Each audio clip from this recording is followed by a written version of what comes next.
আপনি কি জানেন পৃথিবীর সবচেয়ে দ্রুতগামী যানবাহনটি কোনো বিমান নয়, বরং একটি ট্রেন, এবং এটি উড়ে না, ভাসে। চীনের ম্যাগলেভ ট্রেন প্রতি ঘন্টায় ৬২০ মাইল বেগে চলার জন্য তৈরি, এত দ্রুত যে আপনাকে মনে হবে আপনি সময়ের গায়ে ভর করে ছুটে চলেছেন। কিন্তু এই ট্রেনের পিছনে এমন এক গল্প আছে যা শুরু হয়েছিল জার্মানির গবেষণাগারে, আর এখন তা নিয়ন্ত্রণ করছে চীন। ভিডিওটি মিস করলে আপনি মিস করবেন ভবিষ্যতের ট্রান্সপোর্ট কেমন হবে এবং এর মধ্যে লুকিয়ে থাকা আন্তর্জাতিক প্রযুক্তিযুদ্ধের এক অবাক করা অধ্যায়। গাড়ি এবং ট্রেন সম্পর্কে আপনার এতদিনের সব ধারণা ভুলে যান। বিশ্বের বাকি দেশগুলো যখন বৈদ্যুতিক গাড়ি নিয়ে তর্কবিতর্কে ব্যস্ত, চীন তখন এমন এক ট্রেন তৈরি করে ফেলেছে যা যাত্রীবাহী বিমানকেও ধীর গতির মনে করিয়ে দেয়। চীনের নতুন ম্যাগলেভ ট্রেন পরীক্ষায় ঘণ্টায় ৩৮৭ মাইল, প্রায় ৬২৩ কিলোমিটার গতিতে পৌঁছেছে, এবং এর চূড়ান্ত সংস্করণটি ঘণ্টায় ৬২০ মাইল, প্রায় ১০০০ কিলোমিটার চলার জন্য ডিজাইন করা হয়েছে। একটি সাধারণ বিমান যেখানে ঘণ্টায় প্রায় ৫৫০ মাইল গতিতে ওড়ে, সেখানে এই ট্রেনটি চলবে তার চেয়েও বেশি গতিতে। কিন্তু এই অবিশ্বাস্য প্রযুক্তির পেছনের আসল কাহিনীটি আরও চমকপ্রদ। এই প্রযুক্তি হয়তো চীনের নিজের আবিষ্কারই নয়, আর এর গল্পটা বদলে দিতে পারে পরিবহনের ভবিষ্যৎ সম্পর্কে আমাদের সমস্ত চিন্তাভাবনাকে। বেশিরভাগ মানুষই ট্রেন বলতে বোঝায় ধাতব চাকার উপর ভর করে চলা এক ভারী বাক্স, কিন্তু চীন এই ধারণাকে আমূল বদলে দিয়েছে। তাদের এই ট্রেন কোনো চাকার উপর চলে না, এটি চলে ম্যাগনেটিক লেভিটেশন বা চুম্বকীয় উত্তোলন পদ্ধতির মাধ্যমে। এর মানে হলো শক্তিশালী চুম্বকের সাহায্যে পুরো ট্রেনটিকে ট্র্যাক বা গাইডওয়ের উপর সামান্য ভাসিয়ে রাখা হয়। যেহেতু ট্র্যাকের সাথে কোনো ঘর্ষণ নেই, তাই এর গতি বাড়ানোর কোনো সীমাও কার্যত থাকে না।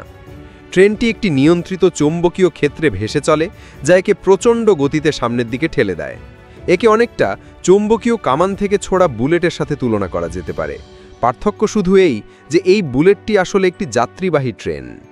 তবে ঘণ্টায় ৬২০ মাইল গতিতে পৌঁছানোর আসল রহস্য লুকিয়ে আছে আরেকটি প্রযুক্তিতে, ভ্যাকিউম টিউব সিস্টেম। সাধারণ বাতাসে কোনো যান যখন খুব দ্রুত চলে, তখন বাতাসের বাধাই তার গতি কমানোর সবচেয়ে বড় কারণ হয়ে দাঁড়ায়।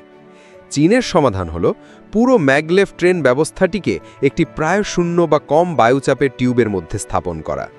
টিউবের ভিতরে বাতাস কম থাকায় বাধাও কম, ফলে একই শক্তি খরচ করে অনেক বেশি গতি তোলা সম্ভব। এখানেই গল্পটি জটিল হয়ে ওঠে। ম্যাগলেভ প্রযুক্তি কিন্তু চীনে আবিষ্কৃত হয়নি, এর জন্ম হয়েছিল ১৯৬০-এর দশকে জার্মানিতে। জার্মান প্রকৌশলীরাই প্রথম কার্যকরী ম্যাগলেভ সিস্টেম তৈরি করেন, এবং ১৯৮০-এর দশকেই তাদের ট্রান্স র্যাপিড সিস্টেম ঘণ্টায় ২৬৮ মাইল গতিতে পৌঁছাতে পারত। তারা এই প্রযুক্তি তৈরিতে বিলিয়ন বিলিয়ন ডলার খরচ করেছিল। কিন্তু জার্মানি একটি গুরুতর ভুল করেছিল, তারা কখনো এই প্রযুক্তিকে বড় আকারে উৎপাদন বা ব্যবহার করেনি। রাজনৈতিক বিতর্ক, উচ্চ খরচ এবং পরিবেশগত উদ্বেগের কারণে তাদের এই যুগান্তকারী প্রযুক্তি গবেষণা কেন্দ্র এবং ছোট টেস্ট ট্র্যাকের মধ্যেই সীমাবদ্ধ ছিল।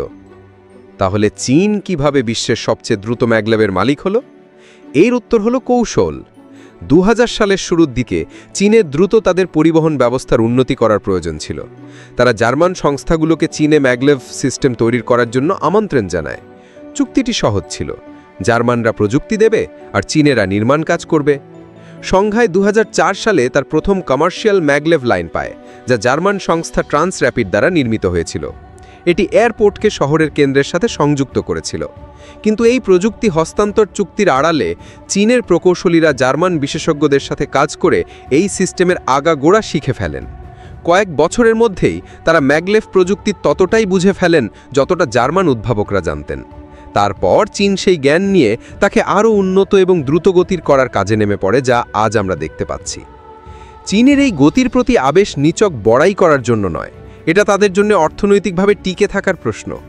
দেশে ১৪ কোটি মানুষ বিশাল এক ভূখণ্ড জুড়ে ছড়িয়ে রয়েছে। মানুষ এবং পণ্যই দক্ষতায় এবং দ্রুত পরিবহন করা তাদের অর্থনীতির জন্য অপরিহার্য। একজন ব্যবসায়ী যদি বেজিং থেকে সাংহাইয়ের মতো শহরে ৪.৫ ঘন্টার পরিবর্তে মাত্র ২ ঘন্টায় পৌঁছাতে পারেন, তাহলে তিনি আরও দ্রুত চুক্তি করতে পারবেন, যা অর্থনৈতিক কর্মকাণ্ডকে বহুগুণে বাড়িয়ে দেবে। সময় ইকুয়ালস টু অর্থ, এই সহজ হিসাবটাই চীনের মূল চালিকা শক্তি। অন্যান্য দেশগুলো চীনের এই ম্যাগলেভ উন্নয়নকে সমীহ এবং উদ্বেগের মিশ্রণে দেখছে। সফল হলে এই প্রযুক্তি চীনকে একটি বিশাল অর্থনৈতিক সুবিধা দেবে। জাপান তাদের নিজস্ব ম্যাগলেভ প্রোগ্রাম আছে যা ঘন্টায় ৩৭৫ মাইল গতিতে পৌঁছাতে পারে, কিন্তু চীনের ৬২০ মাইলের লক্ষ্যের তুলনায় তা ধীর গতির। যুক্তরাষ্ট্র আমেরিকান সংস্থাগুলো তাদের নিজস্ব ভ্যাকিউম টিউব পরিবহন ব্যবস্থা নিয়ে গবেষণা করছে, যার মধ্যে ইলন মাস্কের হাইপারলুপ ধারণা অন্যতম, কিন্তু তারা এখনও প্রাথমিক পরীক্ষার পর্যায়ে আছে। অন্যান্য দেশ ভারত, সৌদি আরব, রাশিয়ার মতো দেশও এই ধরনের প্রযুক্তি নিয়ে গবেষণা শুরু করেছে, কিন্তু বাস্তবায়নের দিক থেকে চীনের চেয়ে সবাই অনেক পিছিয়ে। চীনের সরকার এই ইনফ্রাস্ট্রাকচারকে একটি দীর্ঘমেয়াদী নিবেশ হিসেবে দেখছে। তারা শুধু ট্রেন তৈরি করছে না, তারা তৈরি করছে অর্থনৈতিক আধিপত্য। যে দেশ অতি উচ্চ গতির স্থল পরিবহন ব্যবস্থায় দক্ষতা অর্জন করবে, সে একবিংশ শতাব্দীর অর্থনীতিতে এক নির্ণায়ক সুবিধা অর্জন করবে। যদিও এই প্রযুক্তি বাস্তবায়নে খরচ এবং প্রকৌশলগত চ্যালেঞ্জ, কিন্তু চীন সেই রিস্ক নিতে প্রস্তুত। তবে সবচেয়ে অবাক করার মতো বিষয় হয়তো অন্য কোথাও অপেক্ষা করছে। যখন বিশ্ব চীনের এই ঘন্টায় ৬২০ মাইল ট্রেন নিয়েই বিস্মিত হতবাক, তখন হয়তো বেইজিংয়ের কোনো এক গোপন গবেষণাগারে এমন কিছু তৈরি হচ্ছে যা এই ট্রেনকেও একদিন পুরনো প্রযুক্তির মতো দেখাবে।